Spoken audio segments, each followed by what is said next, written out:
right, namaste. Namago. Play it, dog. Come on now. What's going on? Welcome to the most powerful podcast, the most comedic podcast in the world. And since Hulk Hogan died, I'm not even sure if he has a podcast. We're undisputed. We're the undisputed steel cage match, funniest podcast on the planet. No big deal.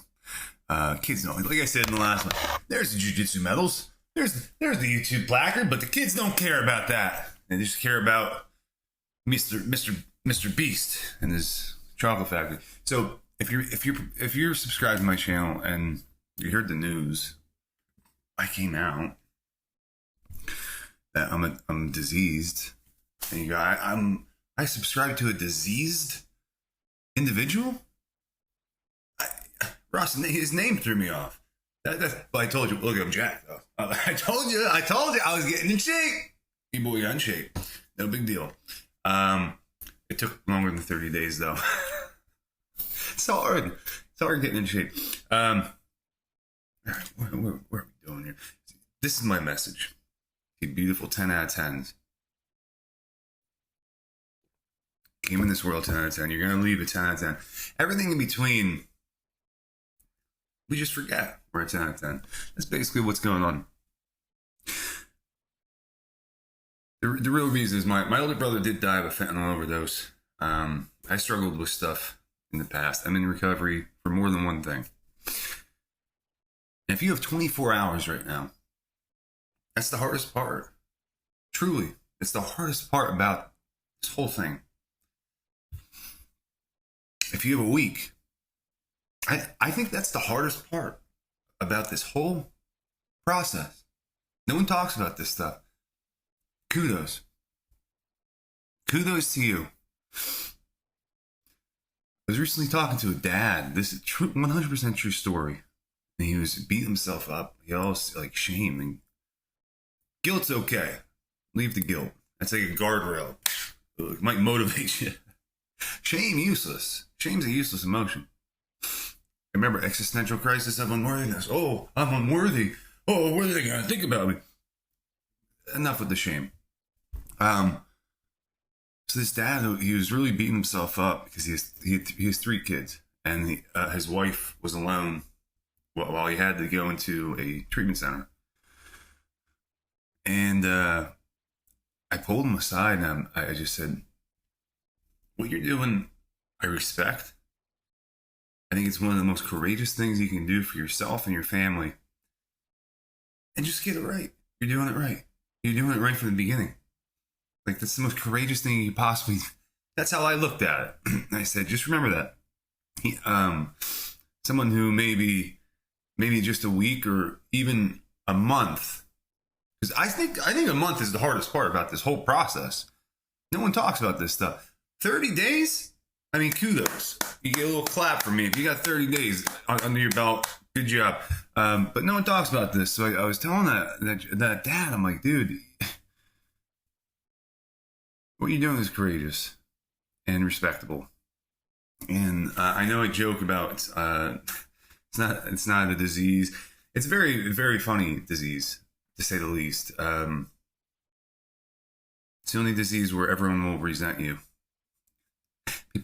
People will say F you on Thanksgiving for some reason. It's the only disease that affects the entire family. There's a family component to this.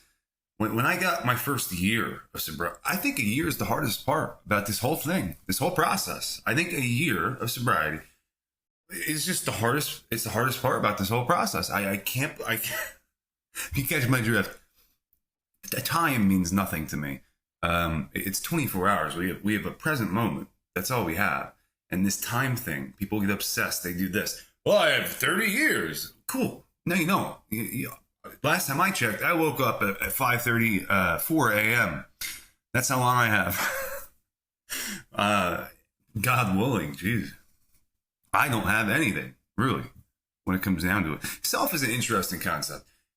I knew I was going to, complexity was going to overwrite the message of this actually important podcast I wanted to do. But self, let's talk about self. Self can't escape self. It really can't. You can try. Yeah. But the self that is the existential crisis of unworthiness. Oh, I said what? People are thinking? Oh, that loser part of everyone, excuse me, I'll say it for myself, me, it's not me. Now, I can't define and tell you what I really am. What are you then? I can tell you what I'm not. I'm damn sure I'm not a resentment. I'm damn sure I'm not a depression. I'm damn sure I'm not anxiety. What are these? It sounds like it's just me thinking about me. Simply put, if you want to define this, I'm just speaking my language here. So it's like, do less of that. Maybe unlearn. Don't think. It's hard to do, and it's coming from me, who I have a brain that will not stop. Sometimes they're fantastic ideas. Sometimes they're horrible ideas. Sometimes they're dangerous. Sometimes they're impulsive. Sometimes they're horny thoughts. I don't know. I'm in good shape right now. Women are, I got good game half the time. And then once I'm very confident, and then they're like, look at all this shame this guy's carrying. Yeah, run away from this dude. They like me on Mondays, Fridays. They're like, dude, whoa. I see the shame. You're trying to hide it. You're masking it. It's like, if I'm mad at me, by the way, for not telling people I was in recovery, and you're a pissed off MF, give it a break. Anger is a secondary emotion, first of all. It really is. What that means is you're not angry at your dad. Who are you angry with?